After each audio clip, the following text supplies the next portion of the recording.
I finally have the new Adventure Series Indiana Jones himself. I've been so excited to get this. This came from Pulse. And, this leaves me with only one more figure left to go. I don't have the Belloc yet.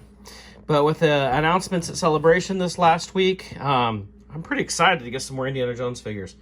Let's open him up and check him out. Again, I do like the way that they show you how to build the artifact, just printing it on the packaging. And then the figures themselves are packed in this Indiana Jones themed wrapping. Oh, it's just paper. But it's got like a map of the world and everything on it, which is pretty cool. But here's Indy. There he is. You know, is it the best Indy we've ever got? No. Looks a little bit more like Fedora from Last Crusade, right? But, it's not the best Harrison Ford. But it is an Indy. And, it's not horrible, but I don't know.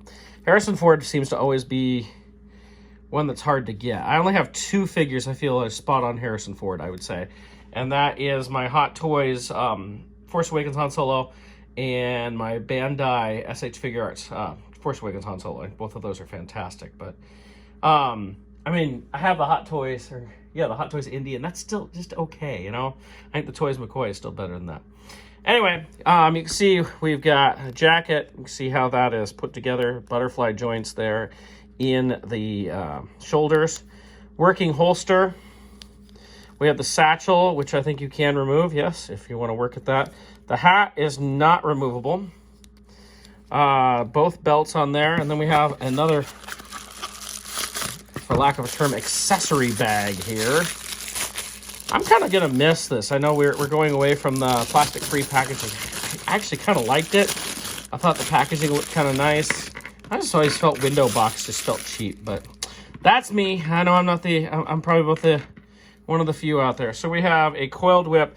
Honestly, this doesn't look much different from the 2008 3 3/4 inch. I actually almost want to just compare this to one of those. I may go grab one. We have an uncoiled whip for him to mess around with people. I kind of like how it still has a coiled look with that. We have an idol of fertility because, with every Indy, we always get an idol of fertility. And, there's been a lot of speculation about different figures that aren't going to come, like Molaram or the Cairo Swordsman, which it sounds like those may not come, that Disney doesn't feel that those are culturally appropriate. We still get an action or a toy of a statue that's actually giving birth. Whoops. Anybody who's seen the original prop, and obviously here it's hard to tell that, but it's giving birth. It is giving birth in there, so it's kind of crazy. We have some extra hands. Unlike Star Wars stuff, we get extra hands. So this looks like maybe a whip hand. Yeah, these look like maybe whip hands here. And then we got fists, because it's Indy. You need to have fists.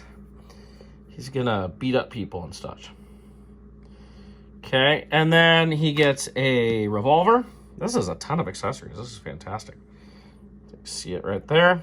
And finally, we get the angels that go on the top of the ark. So we'll be doing that in a little bit. So let's see what he looks like all set up. So this right here is a 2008 coiled whip. This right here is the coiled whip from the current. They do not look a lot different. The size is barely negligible there. Look at that.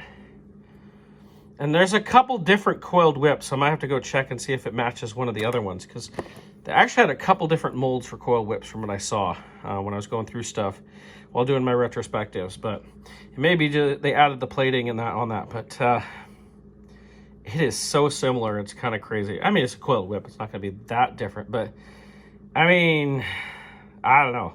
The fact that how close in size that is pretty crazy. So I think, I thought I was missing something for a second. I just realized that this hanging down is the whip. Right? I thought, oh man, I'm missing the piece to hold the whip, but it's actually right there. Okay. There for a second, I thought I was missing that. So I got it to stay. It's pretty hard to get that little spot to stay in there. I've heard and seen some people online having issues with that too, but I did get it to stay in there. Seems a little more towards the front of him. Feels like it should be more towards the side, but I did get it to stay in there. So for the revolver here, you actually have to undo this right here. You pop that. I already popped it. And let's see if the revolver fits in there well. Seems small enough. Let's see. Boy, it's a tight fit there. All right, so I got the revolver in there. I actually had to go use my wife's hairdryer and heat this up. Don't do it while the gun is there, by the way. It'll heat up the gun, too. And then once you do that, the gun doesn't want to move because it's really, really hot, too, and pliable.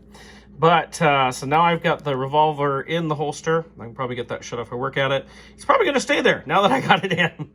So once you pop open that holster, it has a very hard time closing back up. The whip hand holds the whip very well. It looks good. Changing out the fists has been actually pretty easy on this. I want to try, I forgot this hand is actually for holding the idle, I believe. Holds the idle pretty well. I mean, it's not going to stay there if I tip it. Oh, there we go, yep. It's not going to completely stay there. You might put a little tacky or a little hot glue or something if you really needed to keep it there. But, I mean, yeah, as I keep dropping it. But, like, if you wanted to have him bring it in close to himself, like the way he runs with it, you know, you could do stuff like that. It would kind of work. But it's definitely made for that. So with the angels on there, we have a mostly completed arc. It's just missing the poles now, which come with Belloc. And I haven't gotten him yet. But, you know, I mean, you could display it like that just fine. They've had arcs like that in the past. But pretty nice. It looks very good. And my buddy Jason was saying this from Galaxy Toys, you know. Now you've got a little box. You can put all your extra indie accessories in there that you're not using. And you have a nice little storage spot. And yet, you can still keep it on display. I kind of like that.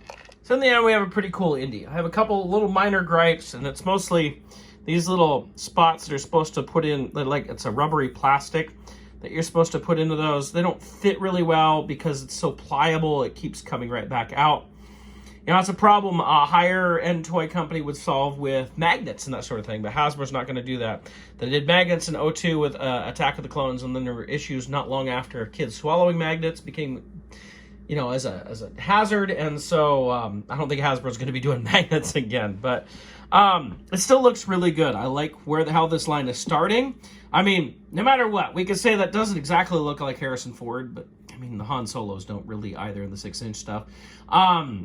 But I mean, let's be honest, this first wave of Adventure Series paint apps and everything are far better than the first wave of 2008 3 3/4 inch stuff that we got. So that's already a win. I'm pretty happy with this. I'm so excited to get new Indiana Jones toys.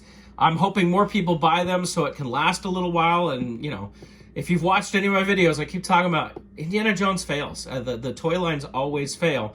And the biggest problem is, you know, Indy is a very iconic look, but, you know, the rest of the figures are going to be, you know, you could take Tote. Tote's kind of interesting, but it's a dude in a suit, you know, and that's what a lot of guys, like Marcus Brody, who we are getting, Belloc in his white suit, they are guys in suits. They're not that interesting. Walter Donovan, lots of guys in suits. They're going to be able to reuse a lot of parts, I'm sure, for some of that stuff, but, you know, the big costumes aren't much there, and especially if we're not going to get somebody like Mola Ram, who is probably the most interesting costume in all the movies. We shall see. It's just kind of, there's a lot of things surrounding that make it sound like Mola Ram's not coming, but no official word from Hasbro. Maybe he actually is, and they just haven't announced him. But this is Indiana Jones. It's exciting. I'm really happy to get this. I'm looking forward to more indie figures.